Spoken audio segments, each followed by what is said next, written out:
Bonsoir à tous et bienvenue pour suivre avec nous ce grand tour d'horizon de l'actualité monégasque. Dans cette édition, nous reviendrons sur la première étape de la visite du prince Albert II en Calabre à la découverte de plusieurs communes de cette région d'Italie qui ont des liens historiques avec la principauté.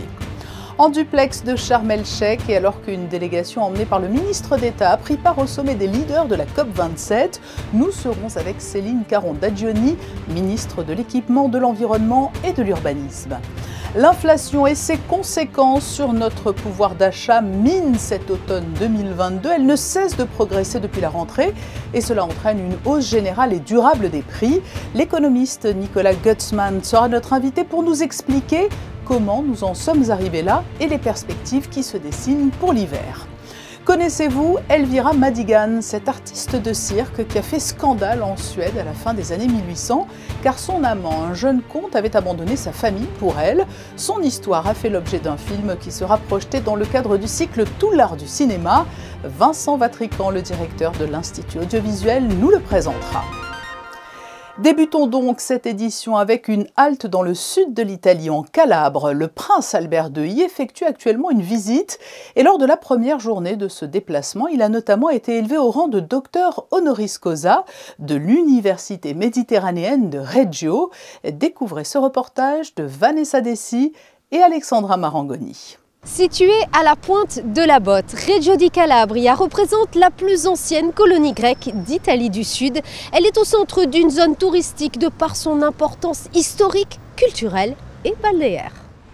Son influence économique ainsi que sa fonction de pôle d'attraction en font une puissance maritime et industrielle de l'Italie du Sud. Avec une forte empreinte culturelle, la statue de la déesse Athéna fait partie des monuments incontournables. Cette dernière reflète la tradition du théâtre antique et offre une vue panoramique sur le détroit de Messine. La ville côtière avec ses plages de sable renferme une richesse incroyable, comme son musée national archéologique. Il a été fondé en 1882 et contient une importante collection d'éléments trouvés sur divers sites de Grande Grèce. L'unico museo che racconta tutta l'antichità calabrese in un'unica esposizione, 4 livelli di esposizione dalla preistoria fino alla tarda età romana. Qui ci troviamo nella sezione terminale del museo, quella dedicata alla storia dell'antica Region, quindi di Reggio Calabria greca e poi di Reggio Calabria romana. I bronzi di Riace che sono tra le opere identitarie più famose al mondo. In un anno particolare, qual è quello il 2022, il 50° anniversario della loro scoperta, perché furono rinvenuti il 16 agosto 1972 nel mare di Riace e da allora rendono questo museo un grande attrattore culturale per turisti da ogni parte del mondo. Reggio est également une ville universitaire. Elle offre plus de 70 programmes d'études au sein de 5 entités différentes. Et c'est à l'université méditerranéenne que le souverain a été élevé au rang de docteur honoris causa, un titre honorifique qui vient saluer son engagement en faveur de la protection de l'environnement. Il principe Alberto II di Monaco per noi è un riferimento per il suo importante impegno internazionale a favore dell'ambiente e segnatamente nel caso della nostra laurea odierna in scienze forestali e ambientali a favore del patrimonio forestale mondiale internazionale che è sottoposto molto spesso a delle distruzioni e a dei danneggiamenti spesso legati a cause naturali, a causa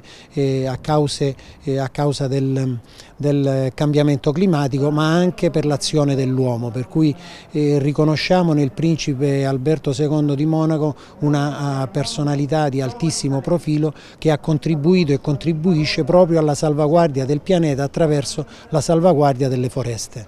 Et cette université a pour ambition de devenir une référence culturelle et scientifique pour tout le bassin méditerranéen. Et cette première journée de visite du prince souverain en Calabre s'est achevée par un dîner de gala au profit de la Fondation Prince Albert II. Cette soirée était organisée par Marco Colasanti, le président de la branche italienne de la Fondation, qui a développé d'importantes relations avec des universités, des scientifiques, des experts et des institutions publiques et privées. Elle a également pour mission de promouvoir les initiatives en faveur d'organisations italiennes dédiées à la protection de l'environnement et à la sensibilisation du grand public sur cette question. La préservation de la planète et la lutte, plus particulièrement pour le climat, qui sont au cœur des débats à Sharm el-Sheikh, en Égypte, où se tient la COP27. Les quelques 200 pays présents ont débuté les échanges et les discussions dans cette bataille contre le réchauffement climatique. Les chefs d'État et de gouvernement ont porté leur voix à la tribune, rappelant l'urgence à agir. Le prince Albert II étant actuellement en Calabre, c'est le ministre d'État, Pierre Dartout, qui le représente. Il est accompagné à Sharm el-Sheikh par le ministre de l'Équipement, de l'Environnement et de l'Urbanisme, Céline Caron-Dadjioni. Émilie Rousseau est sur place à ses côtés. Oui, effectivement, nous sommes avec Céline Caron-Dadjioni. Bonjour, merci d'être avec nous. Tout d'abord, les enjeux de cette COP27, ils sont énormes, ils sont cruciaux pour justement l'avenir de notre planète. Ils sont cruciaux, en effet, c'est une COP particulière puisque c'est la COP de la mise en œuvre. Alors nous le disons souvent, mais cette mise en œuvre, elle est essentielle. Pourquoi ? Pour arriver à porter les projets d'adaptation sur notre territoire, pour tenir les enjeux d'un maximum d'une augmentation climatique de 1,5 degré maximum dans des moments où, touchés par la crise énergétique, touchés par la guerre, nous pourrions être tentés de revoir cet objectif et ça serait dramatique pour notre avenir. Quel est votre sentiment aujourd'hui? Vous vivez ici votre deuxième COP? C'est ça.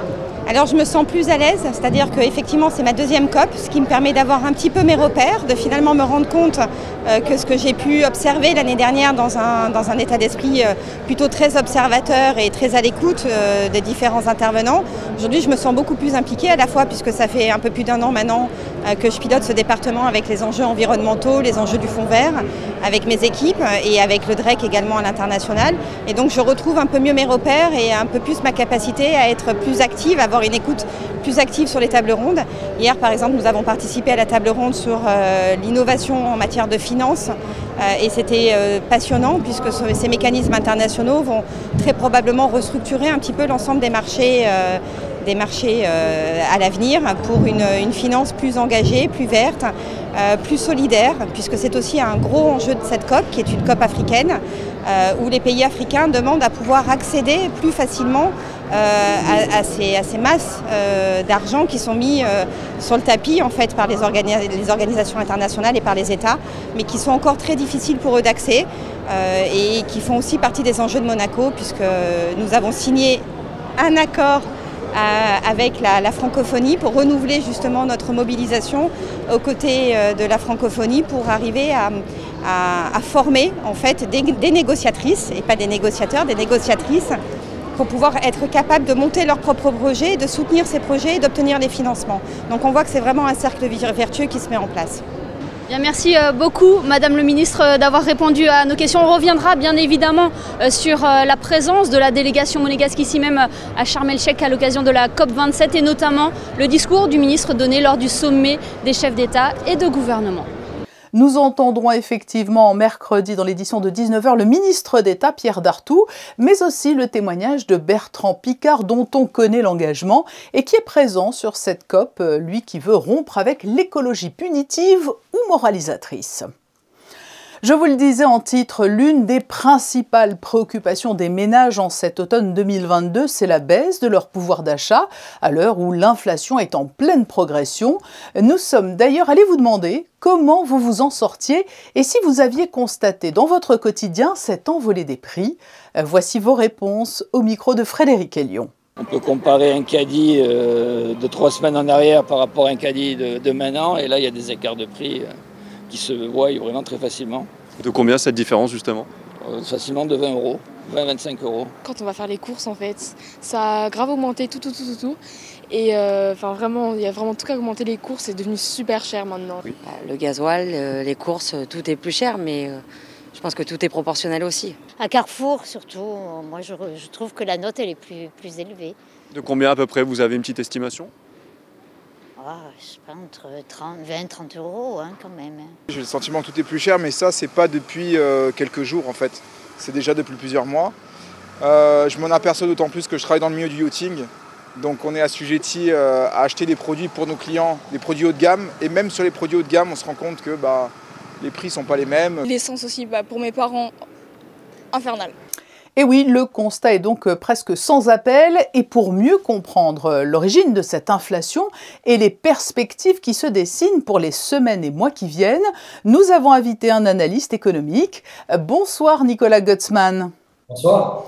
L'inflation est devenue la bête noire de cet automne, mais avant de nous expliquer comment nous en sommes arrivés là et les perspectives qui se dessinent, peut-être en quelques mots simples, résumons ce qu'est l'inflation.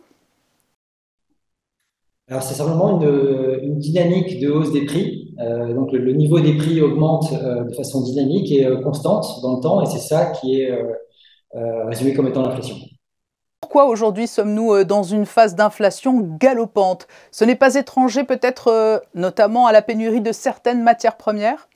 Je pense qu'on peut faire retracer un peu l'historique de ce qui s'est passé depuis quelques mois maintenant, simplement en considérant que la Russie a commencé ses restrictions de gaz à peu près au mois d'avril-mai 2021. C'est ce qui a conduit d'abord à une première hausse des prix énergétiques, donc on va dire sur la deuxième partie de l'année 2021, au sein de la zone euro, et qui a donc alimenté d'abord ces prix de façon assez importante, pour en arriver aujourd'hui à des hausses de prix de l'énergie qui sont à peu près au niveau européen, en prenant la totalité des pays, environ de 40-45% de hausse pour tous ces pays-là. Évidemment, quand vous êtes confronté à ce genre de situation, quand vous êtes un industriel par exemple, vous avez des hausses de coûts qui sont très importantes et vous allez avoir tendance à repasser les hausses de coûts au prix qui va être donné aux consommateurs. Oui, parce que très concrètement, les conséquences, elles ne se font pas seulement cruellement ressentir dans nos porte-monnaies, cela a des répercussions en cascade. Ce qu'on constate, c'est qu'on voit qu'il y a quand même une perte de pouvoir d'achat qui est relativement importante pour les populations européennes. Évidemment, dans les pays où l'inflation est la plus forte, notamment les pays baltes ou les Pays-Bas, par exemple, on a une inflation qui est aujourd'hui supérieure à 17%. C'est très important. Par contre, dans un pays comme la France, pour le coup, on a une inflation qui est quand même moindre que dans les autres pays européens. Aujourd'hui, on est à 7%. La perte de pouvoir d'achat est un peu moins importante, mais dans d'autres pays européens, ça devient effectivement très conséquent et ce qui donne, on va dire, des problématiques assez importantes pour la suite. Parce que, évidemment, quand vous perdez en pouvoir d'achat, vous êtes moins en mesure de consommer, ce qui augure de mauvais chiffres, en tout cas pour l'économie à venir. Mais alors, quel remède à cette inflation? Alors aujourd'hui, le remède qui est utilisé en Europe, c'est le biais de la Banque Centrale Européenne, sauf que la Banque Centrale Européenne, si elle relève ses taux d'intérêt, va, elle, provoquer un autre ralentissement de l'économie pour essayer de lutter contre l'inflation qu'on a aujourd'hui, contre laquelle on a affaire. Ce qui n'est pas forcément, à mon avis, la bonne méthode. Et il y a d'autres méthodes qui sont employées. Alors, c'était notamment la méthode qui avait été employée dès le départ par la France, c'est-à-dire d'essayer de contenir les hausses de prix de l'énergie pour essayer de faire en sorte que les ménages et les entreprises soient moins affectés et donc passent moins ces hausses de prix aux consommateurs. C'est également une solution qui est mise en place au Japon et qui peut permettre effectivement de lutter contre la cause elle-même de la situation, plutôt que de venir jouer sur les conséquences comme le fait aujourd'hui la BCE. Alors je rappelle que vous êtes économiste, mais quels conseils peut-on donner aux ménages pour mettre en place en quelque sorte un système D? Alors il faut prendre son mal en patience ou il y a des petites astuces?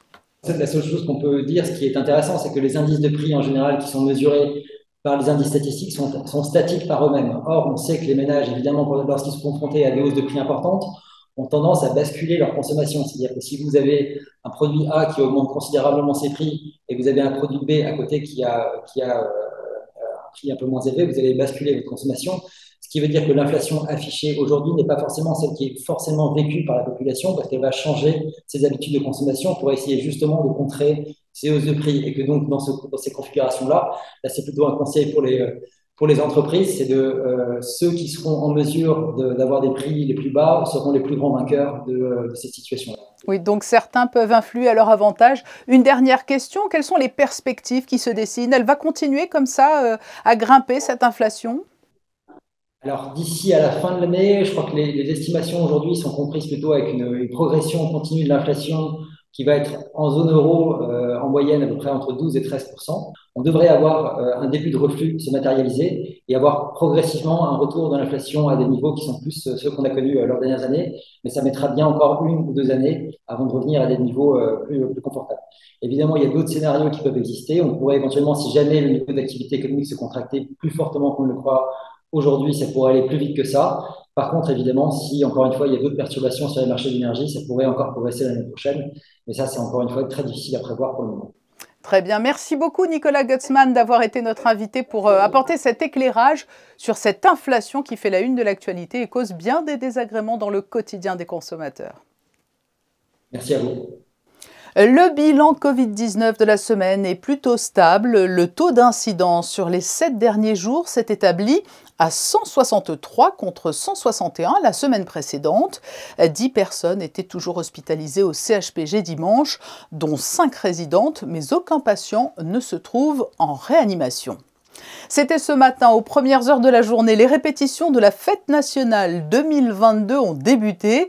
Vous le voyez sur ces images tournées au Stade Louis II, le grand défilé de la compagnie des carabiniers, de la compagnie des sapeurs-pompiers, mais aussi de la sûreté publique se prépare sous la houlette du commandant supérieur de la force publique, le colonel Tony Varro.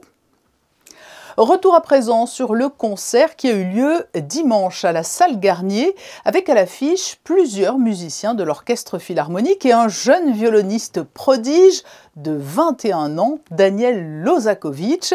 Ce dernier avait déjà offert au public une prestation exceptionnelle lors du concert d'ouverture de la saison de l'OPMC.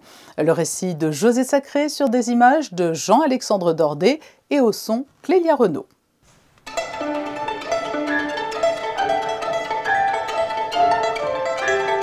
Daniel Lozakovitch était de retour à Monaco dimanche 6 novembre à la salle Garnier, cette fois pour un concert de musique de chambre, d'abord avec le pianiste Dmitri Shishkin,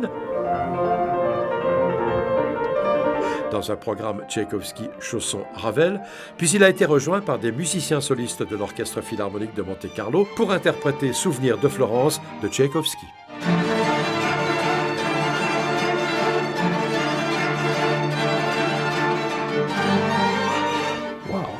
Such musicians, and I want to perform with them if I could every day. But we had really long rehearsals, and they were so into the music and so much for the work of the music, what you need. Because to make such immortal music alive, you have to give your mind, your heart, to make these notes come out.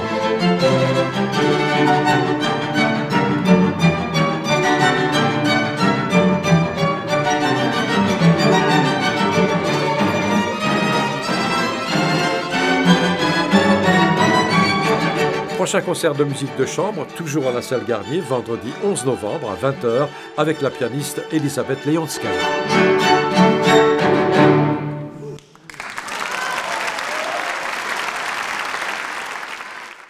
Autre concert à venir cette fois, samedi prochain, samedi 12 novembre, le groupe Be Witness proposera un concert de louanges en la cathédrale à 20h30 sous l'égide du diocèse. Ce groupe est composé de jeunes animés par leur foi et leur passion et ce concert s'inscrit dans le cadre de la préparation des Journées mondiales de la jeunesse qui auront lieu en 2023 à Lisbonne. Et puis cette jolie initiative de l'Arboretum de Roure, vous êtes invités à planter un arbre jusqu'au 14 novembre.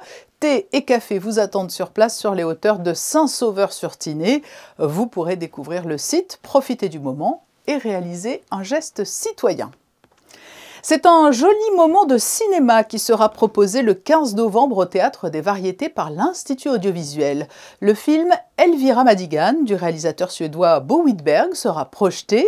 Il est tiré d'une histoire vraie. Vincent Vatrican et Fabien Bonilla nous le présentent. Vincent Vatrican, bonsoir. Bonsoir Fabien. Aujourd'hui, on va parler d'un film suédois de 1967, Elvira Madigan. C'est une histoire d'amour, un Roméo et Juliette des pays nordiques en quelque sorte. Oui, c'est un film d'amour fou qui a beaucoup étonné à l'époque. Le film est de 67. Je me souviens avoir lu des critiques qui disaient « mais comment on peut raconter une histoire qui est juste celle de deux gens qui s'aiment passionnément ?» Il ne se passe rien dans ce film. Vous avez bien fait de le projeter alors. Oui, mais sauf que c'est juste passer à côté de l'essentiel, qui est justement le contexte que pose le film.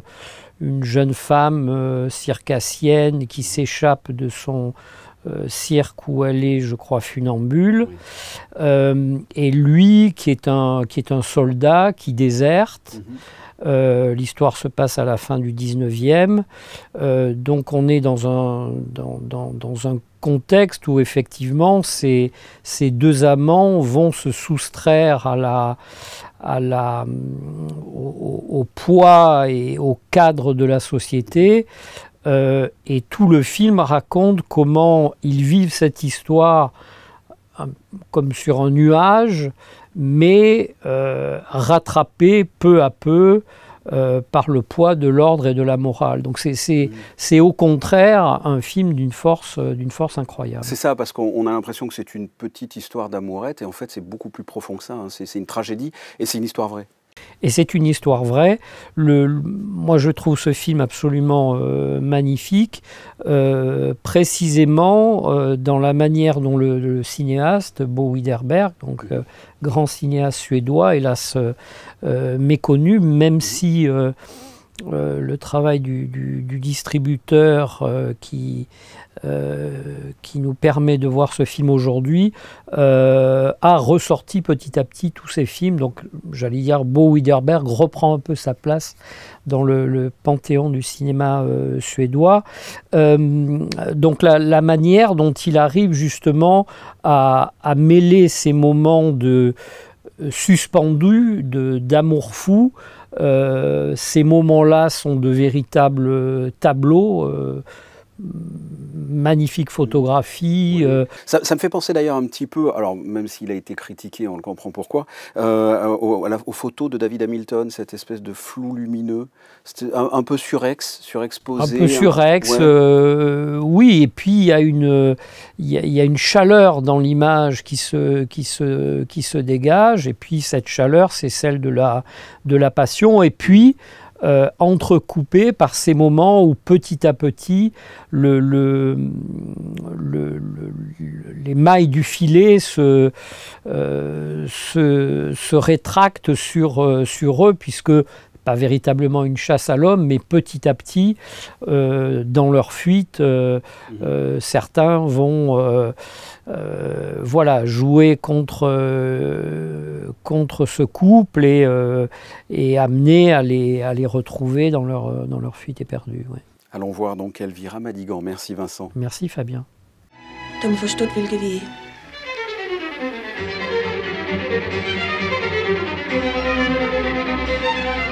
Hvad tænker du om det her? Hvad tænker du om det her med honom? Det er så tørt. Det blir fængelse. Projection donc le 15 novembre à 20h au Théâtre des Variétés. Un temps toujours mitigé se prolonge en ce début de semaine. Après 2 journées où les nuages ont joué à cache-cache avec le soleil, la tendance semble se confirmer mercredi, Frédéric Elion. En effet, Patricia, encore un temps instable mercredi avec quelques éclaircies, mais surtout un ciel très nuageux. La nouveauté, c'est la pluie, avec des averses possibles, que ce soit le matin ou le soir. Les températures seront comprises entre 11 et 16 degrés mercredi 9 novembre. N'oubliez pas de souhaiter une bonne fête à tous les Théodores. C'est sur ces prévisions et le saint du jour que se referme ce journal. Merci de l'avoir suivi. Nous nous retrouvons demain à 19h. Et pour clore tout à fait cette édition, voici la série de photos du jour. Elles sont signées Manuel Vitali. Il s'est glissé dans les coulisses des répétitions de la fête nationale. Passez une très belle soirée. À demain 19h.